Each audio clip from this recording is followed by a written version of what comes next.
Ho, and welcome back, my family, to Bemusing Bill. In this episode, we've got more SABATON, and this song is called Night Witches. A lot of people have requested this, a lot of people talked about it, so it was only natural that we would put it up there and check it out.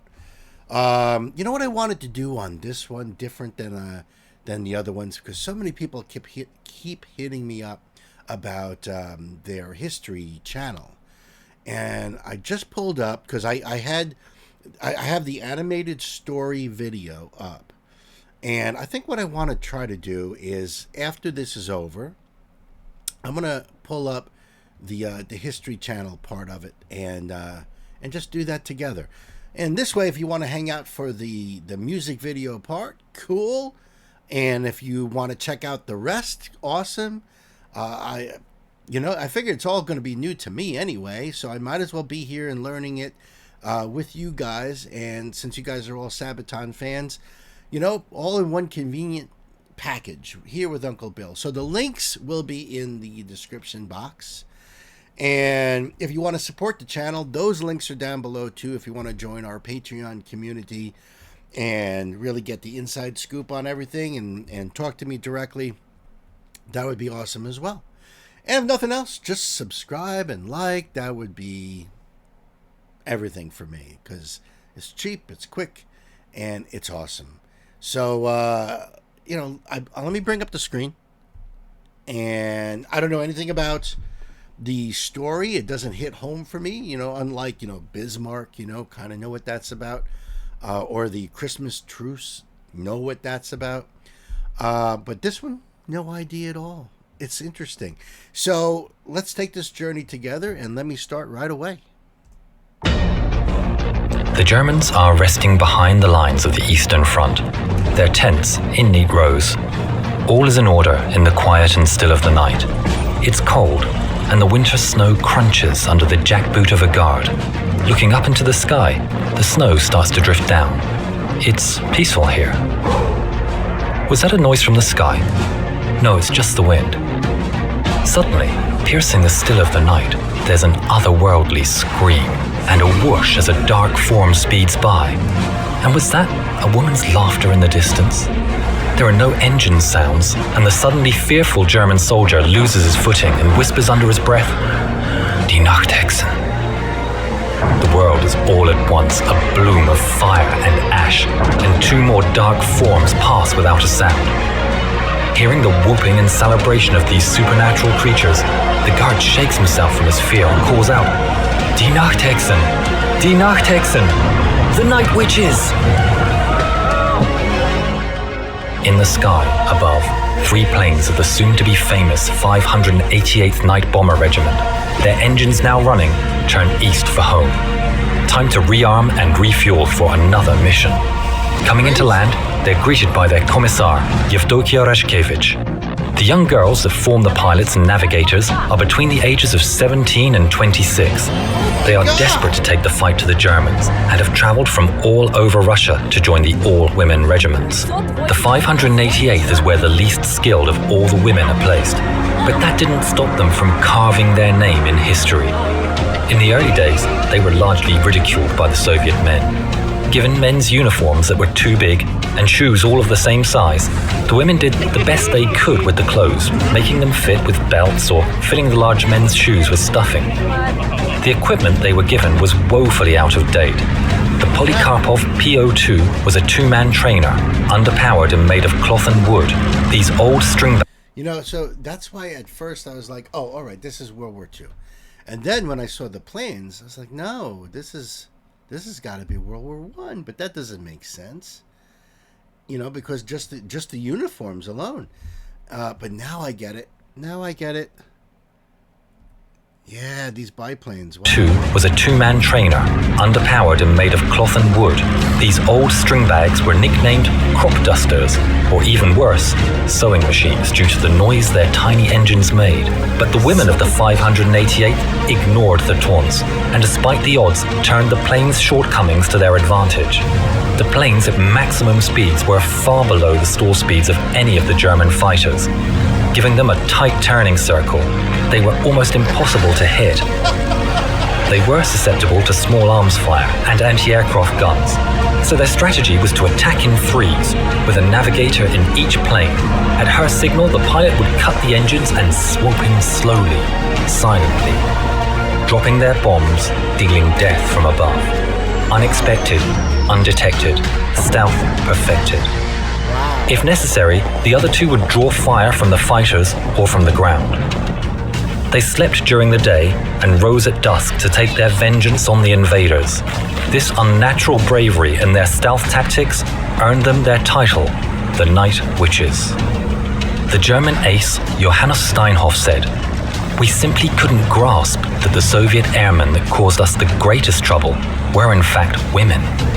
These women feared nothing."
I detect a lot of Maiden influence in that solo, those solos. Reminded me a lot of Maiden, but I don't know. I don't want to say smoother. Maybe a little faster. Beautiful though. Either way. Yeah, let me go back a little bit to that.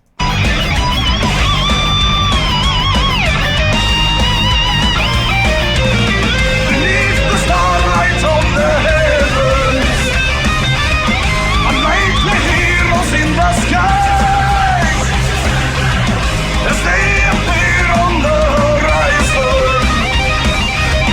The wind will whisper when the night witches come.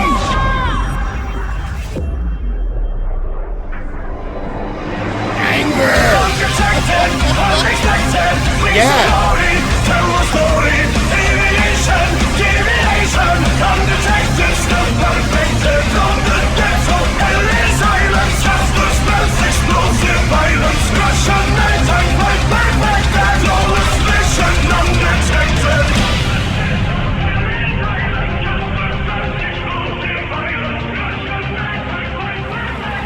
32 women, both pilots and navigators, never came home. Wow. The 588th became highly decorated and respected, flying more than 23,000 sorties, dropping over 3,000 tons of bombs.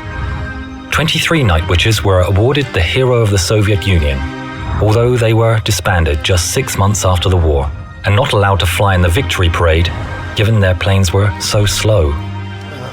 From 1956, after she retired from active service, their commissar Yevdokia Rashkevich took it upon herself to find the site of every single one of her girls that was downed, to mark the place and to pay her respects to each one of the incredibly brave night witches.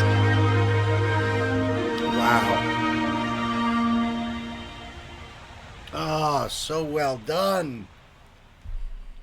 So well done. That's touching. That's so amazing. What do you guys think? Hey, listen, I've known a few Russian women, and they're tough. They are tough.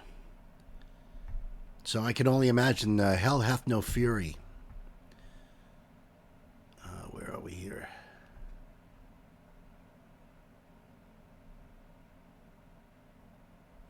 Oh boy, did I mess it up somehow? There we go. All right, so if you guys want to hang out and check this out, I've never seen any of these before. This is my first time even finding the channel. So at first I saw like there was 125 videos on this playlist, and I was like, well, let me just try to get to the one for this song. And so I did, and if you guys want to hang out with me and check this out, I won't pause because it's very long. I'll just try to comment over it if I can, if there's even a reason to.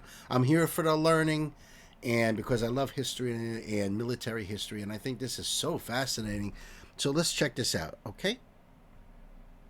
When you think of the soldiers fighting the Second World War, you probably think of men with machine guns. However, in our song Night Witches, we're singing about badass women in bomber planes.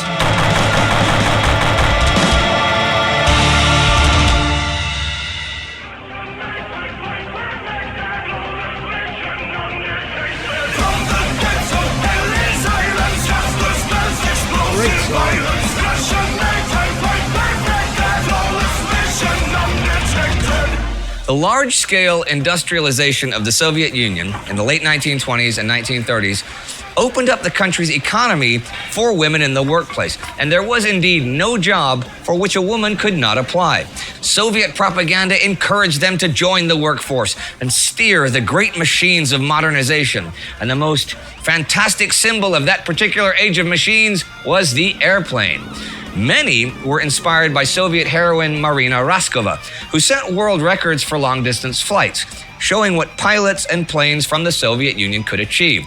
Newly emerging and quite popular flying clubs were also a chance for many women to escape the monotony, or the poverty, of their homes and learn how to become an aircraft mechanic or even a pilot themselves. Fast forward to the summer of 1941. Weeks after the German invasion, hundreds of thousands of Soviet women flocked to the colors, enlisting as nurses, signalers, or anti-aircraft gunners. The experienced female pilots of the flying club served as instructors and advisors for male recruits, but were not allowed themselves to fly into combat. The argument was that there were enough male pilots available. Marina Raskova, however, was determined to make a difference.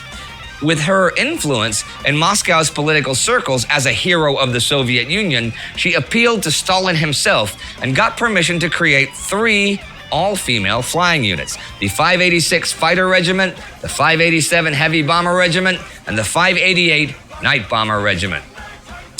Raskova was a natural leader, and her call for volunteers was soon answered by hundreds of young women from all over the Soviet Union, hoping to break into the ranks of elite female pilots. By mid-October, as confusion and chaos swept Moscow in the face of the rapid German advance, Raskova had set up her training camp at the large aerodrome in the city of Engels on the Volga River. There, the women of the 3 regiments were to be trained with planes, engines, armaments, and aeronautical studies and military drills, while the college-educated women were trained as navigators. Those with factory or armory experience would work as mechanics. Naturally, all volunteers wanted to become famous fighter pilots themselves, but only the most talented and experienced pilots were accepted into the fighter regiment. They needed lightning-quick reactions and the ability to remain calm in battle. The professional pilots with many hours of experience were put into the Heavy Bomber Regiment, led by Raskova herself. Those with less experience put into the Night Bomber Regiment. But those women may have needed the greatest courage of them all. Pushing on and on, the flames are going strong. Some were down below, they're looking for the foe. You can hide, you can move, just to fight that attacks been through. Silent through the night, the witches turn the fight. The Night Bombers were to fly the Polikarpov U-2, a flimsy biplane compared to then modern dive bombers. It had been designed and manufactured since the late 1920s and was used most often as a training plane. It had two cockpits, one for the student and one for the instructor. It was a small and slow aircraft made from lightweight plywood and percale, which was finely woven fabric made out of cotton. It was cheap to manufacture, unimpressive, and outdated, but nonetheless, a reliable workhorse for transporting the wounded, dropping supplies, or reconnaissance flights. The Soviets nicknamed it the crop duster, or the duck, while to the Germans, it was to be known as the sewing machine or the plywood Russ, since it was totally defenseless and too slow to outrun any of the German fighter planes. It could only operate in the safety of night. In fact, though, even small arms fire could bring it down fairly easily. But the overall situation was so bleak that even those little planes became symbols of hope and resistance. Over time, the women began to appreciate the simplicity of the crop duster, especially since the women of the Heavy Bomber Regiment had to fly the Su-2, which was nicknamed the Bitch because of how difficult it was to master. But despite Soviet theoretical ideology of equality between the sexes, Russian machismo was pretty merciless, wearing boots, tunics, and greatcoats way too large for them since they were designed for men. The women were constantly mocked and teased by their male counterparts for their lack of femininity. But this only hardened their determination, since to them, a soldier was a soldier. Raskova ordered the women to crop their hair, and the battalion's commissar forbade anything she saw as girl talk and prohibited any sort of flirtatious behavior. By late May 1942, they were finally equipped with enough U-2 aircraft to prepare for combat. By summer, they left the aerodrome for the Southwestern Front to meet the German advance on Stalingrad and the Caucasus.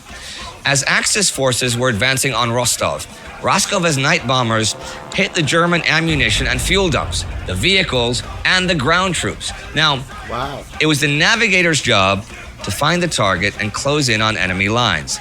Then the pilot would turn off the engine and silently glide through the night. The first planes would throw down flares to illuminate the targets, and the loads would be dropped. Then they would turn on their engines and escape before the Germans could fight back. The U-2s were converted to bombers by simple, at first improvised attachments. A bomb load of up to 300 kilos was slung under the wings. Okay, this was not enough to inflict a lot of damage, but that wasn't the main purpose of the night bombers.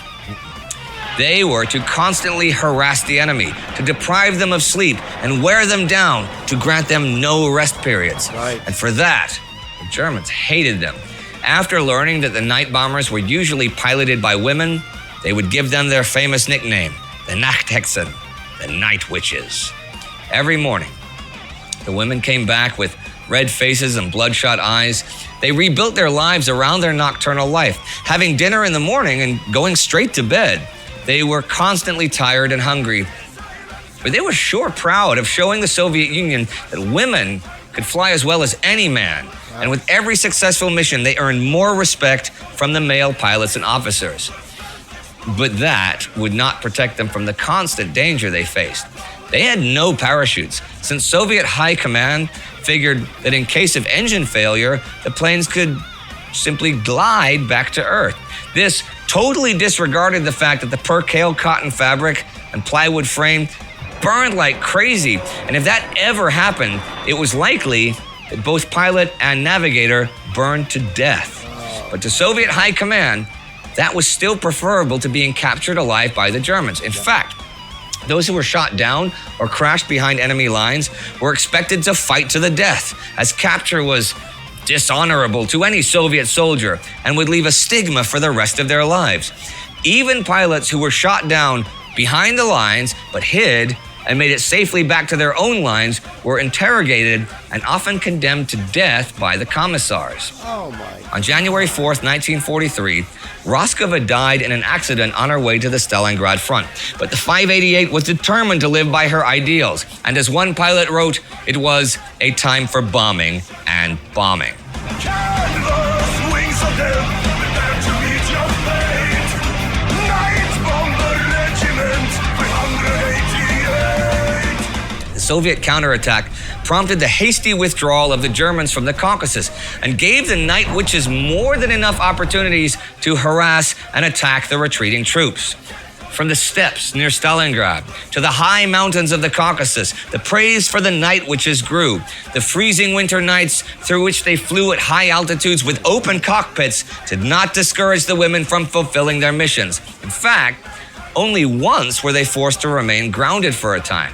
On the night of July 31st, 1943, during the German counteroffensive on the Taman Peninsula in Novorossiysk, the Night Witches approached the German positions and noticed that the anti-aircraft batteries were strangely silent. Suddenly, flares lit up the sky. It was a German night fighter attack, and in moments, U-2 planes were falling out of the skies, burning to the ground. The survivors broke off, scattering back into the darkness. Such high casualties in one night were a shock to the regiment, but one that didn't last long. The war that eventually turned against the German invaders brought the witches further to the west, to the Kuban, to the Krim, to Belarus, to Poland, and eventually Germany itself. Sometimes they made up to a dozen sorties a night, with only a few minutes of breaks in between. There are many stories of those young women who came from many different backgrounds and who did share their own personal tales of heroism, tragedy, and idealism. We were young and fearless. The fear came later, one of the survivors would recall. Heroic achievements and accomplishments led to more heroes of the Soviet Union than any other Soviet bomber regiment, 23 by the end of the war, with usually at least 800 sorties made.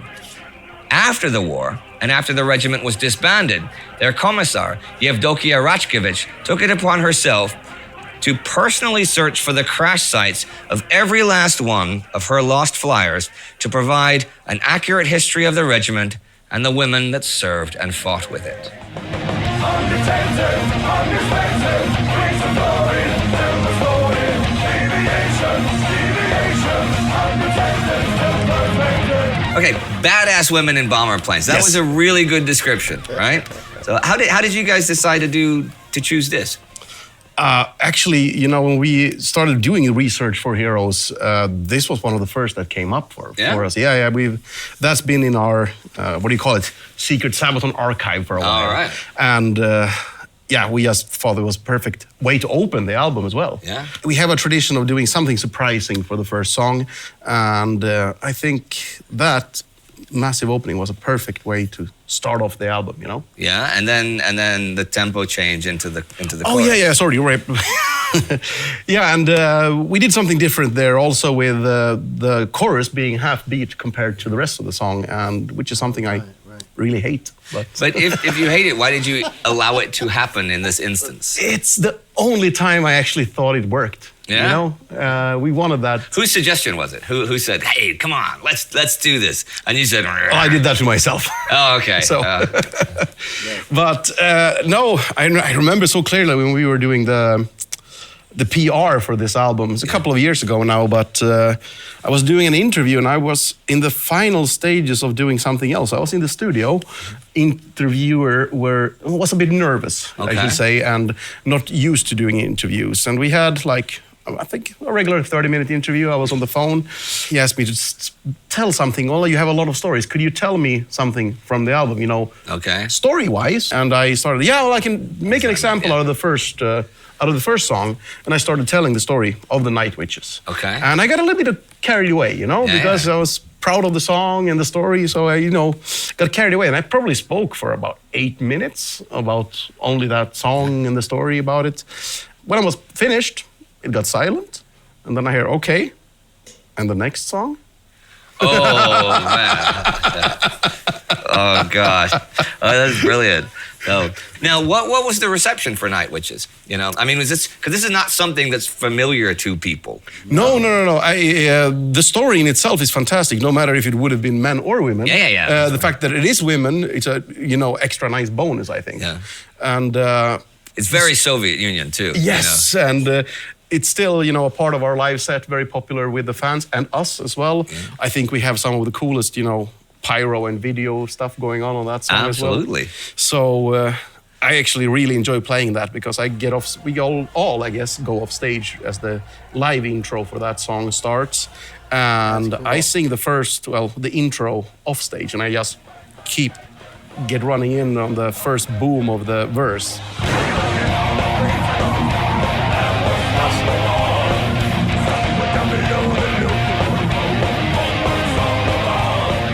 But I have a very important question that I'm pretty certain not only everybody who watches Sabaton history, but everybody who's ever seen Sabaton or listened to Sabaton wants to know.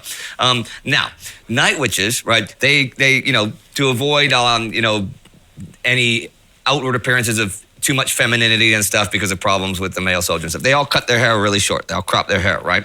One, do you think any of them had your hairstyle? I certainly hope not. And two, do we have any pictures of you when you were a kid with the same? Did you have the same I was born like this. All right, Joachim, well, thank you very much for this today. Thank you very much. I always love talking to you about these songs. All right, well, we'll see you next time. Thank you all. On Sabaton History. I wanted to mention, I've seen, every Sabaton video I've seen has been their official video or an animated story. I have not seen them live until just now, which is, a taste of. So if you guys can recommend live performances of Sabaton, I would love to cover that stuff too. This has been awesome and a lot of fun. Let me just finish this out. I want to see this.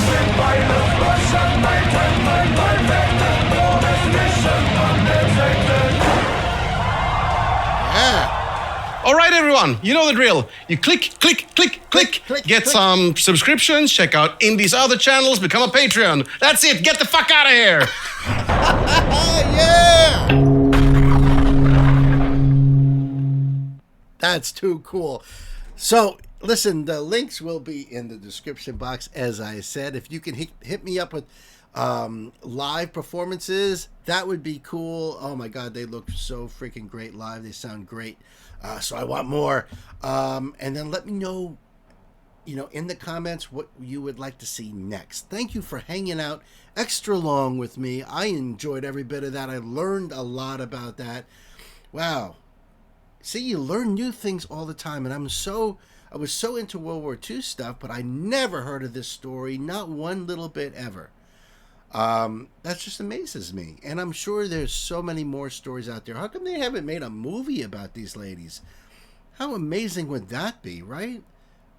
Especially nowadays, that would just be so killer.